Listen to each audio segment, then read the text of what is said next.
Сега е време за нашата духовна храна и нека да поканим нашият прекрасен пастор Енчо Христов. Слава на Бога! Църква, как сме днес? Къде е проблема? Защо не ми се получава?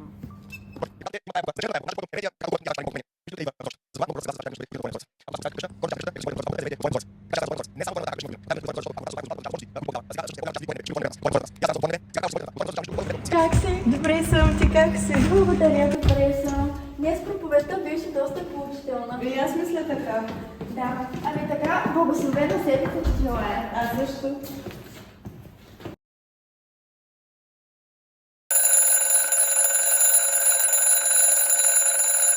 Господи, аз те моля ти да благословиш деня ми и седмицата ми. Амин. Сега ще стане да сготвя и да направя храна за вкъщи.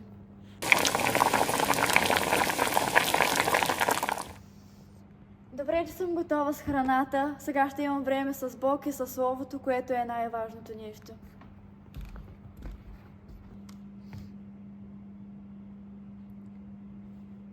Хубаво, че се записвах тази седмица по време на службата. Сега ми е много по-лесно да размишлявам за Словото. Благодаря ти, Господи.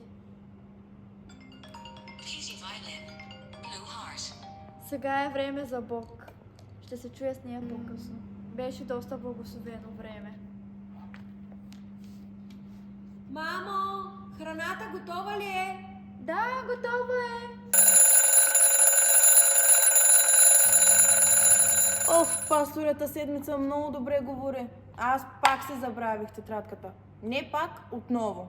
Защо, Господи, винаги я забравям? Ох. Цялата ми мара в тази очи и та звъни. Ало. Хубаво, айде, после ще се чуем. Да, добре, айде, чао. Оф, имам само 5 минути. Искам да се прочета Библията. Мамо! Гладна съм! Точно сега ли? Идвам! О, всичко в трохи направил нашия. Мале. Поне да се пусна хвалението, като чистя. Събирам всички мои копнежи, предавам ги на теб. Сърцето ми изпълна се с мисли за твоите дела.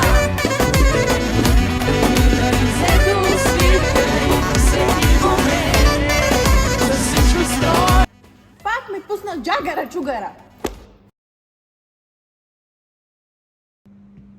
О, дали този път ще преживея Бог. Този път не съм си забравила тетрадката.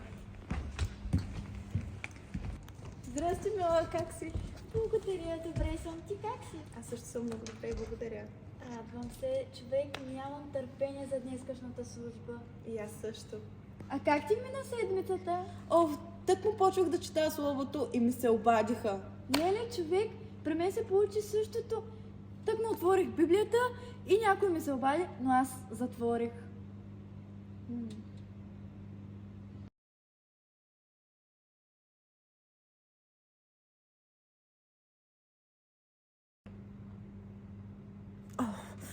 А твоята седмица как мина? Моята седмица беше много благословена. Всяка сутрин ставах рано, за да имам време с Бог и за да приготвям храна за децата. А как успяваш да имаш време за всичко? Човек, аз също в началото ми беше много трудно и нямах време за нищо, ставах късно. Обаче, когато започнах да имам първо време с Бог и да подреждам приоритетите си, тогава всичко започна да се подрежда в живота ми. И винаги питах, защо, Господи? Къде е проблема?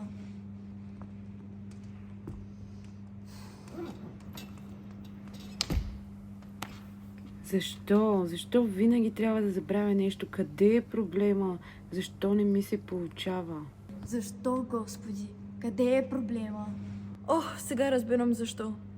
Трябва винаги да слагам Бог на първо място в ежедневието ми. Взимам това като решение. Ще се помолиш ли за мен? Разбира се.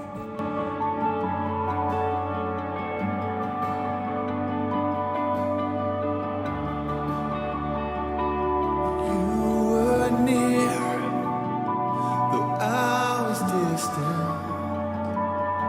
Disillusioned, I was lost and insecure.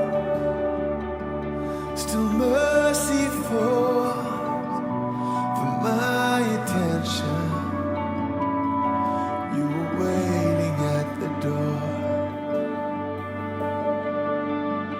and I let you